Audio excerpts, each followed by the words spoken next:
This channel does not promote any violent, harmful, or illegal activities. All content provided by this channel is meant for an educational purpose only. পানীয় জল চুরি নিয়ে সরব হয়েছিলেন মুখ্যমন্ত্রী মমতা বন্দ্যোপাধ্যায়।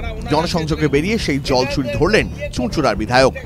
বেআইনি পিএইচই লাইন কেটে দিলেন। বস্তুত গত লোকসভা নির্বাচনে চুঁচুড়া বিধানসভায় 8,500 ভোটে পিছিয়ে ছিল তৃণমূল। কারণ খুঁজতে মাঠে নেমেছেন চুঁচুড়ার বিধায়ক অসিত মজুমদার। যে সমস্ত এলাকায় হার হয়েছে দলের, সেখানেই গত কয়েকদিন ধরে জনসংযোগ করছেন বিধায়ক। চুঁচুড়ার কোদালিয়া 1 নম্বর গ্রাম পঞ্চায়েতের রবীন্দ্রনগর 1 নম্বর করণী এলাকায় জনসংযোগে যান অসিত। সেখানে গিয়ে বেআইনি পিএইচ কানেকশন ধরেন। ওই এলাকায় প্রায় 15টি বাড়িতে অবৈধ পানীয়ভাবে জলের কানেকশন চলছে দেখতে পান বিধায়ক। এরপরেই পঞ্চায়েতের আধিকারিকদের ডেকে পাঠান। বেআইনি কানেকশন নেওয়া বাড়ি থেকে সেই কানেকশন কেটে দেওয়ার নির্দেশ দেন। কয়েকটা বাড়ি থেকে কানেকশনের সঙ্গে সঙ্গে কেটেও দেওয়া হয়। এমনকি এই জল একটি ব্যবসায়িক প্রতিষ্ঠানেও ব্যবহার করা হচ্ছে দেখে রেগে যান বিধায়ক। বিধায়ক বলেন, মানুষ ইল্লিগাল কানেকশন নিচ্ছে, বিভিন্ন দোকানদার তারা ট্যাপিং করে পারমিশন ছাড়া তারা জল নিয়েছে।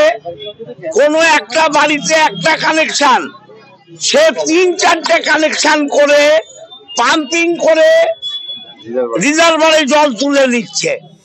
আমাদের সঙ্গে পিএইচির অ্যাসিস্ট্যান্ট ইঞ্জিনিয়ার এবং জুনিয়র ইঞ্জিনিয়াররা আছে, পিএইচির স্টাফেরা আছে, রবীন্দ্রনগর থানার যে কোদালিয়া 1-এর ওসি আছেন, সমীর কর্মকার, পুলিশের স্টাফ আছে। এই যে ইল্লিগাল কানেকশন, আমরা এই ইল্লিগাল কানেকশন সমস্ত ডিসকানেক্ট করব, যাতে প্রতিটা মানুষ জল পায়।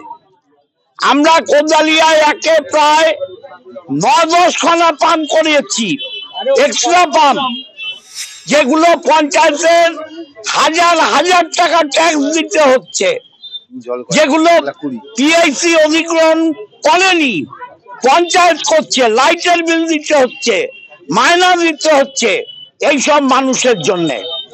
আমরা শুরু করলাম আজকে থেকে, অনুরোধ করছি মানুষকে নিজেরা কেটে দিন, আইদার আমরা স্পেসিফিক এফআইআর করে এদের জেলে পুরব। যদিও স্থানীয় বাসিন্দারা জানান তারা নিয়ম মেনেই বাড়ির দুটি ইলেকট্রিকের বিল দেখিয়েই কানেকশন নিয়েছিলেন। কোনো রকম পাম্প চালানো হয় না বা অবৈধভাবে ব্যবহার করেন না। অপরদিকে পাম্প অপারেটরদের দাবি, পাম্পের যা প্রেসার রয়েছে তা গোটা পঞ্চায়েত এলাকায় চলে যাওয়ার কথা। তবে কিছু কিছু জায়গায় এইভাবে অবৈধভাবে কানেকশন নেওয়া এবং ট্যাঙ্কে জল তোলার কারণে জল পৌঁছচ্ছে না। বহুবার অবৈধ কানেকশন নেওয়া বাড়িগুলিতে কানেকশন কাটার জন্য বলা হলে তাদের হুমকি মুখে পড়তে হয়েছে বলে অভিযোগ। পঞ্চায়েত প্রধান সুকান্ত ঘোষ বলেন, চুরিটা তো কেউ বলে করে না, আর আমাদের পক্ষে কিছু জলের লাইন চুরি করে নতুন করে লাইন নিচ্ছে, চুরি ইলিগাল, আমরা সেটা দেখাও সম্ভব হয় না এত বড় পঞ্চায়েতের। আপনি বলুন সম্ভব? TV9 Bangla digital.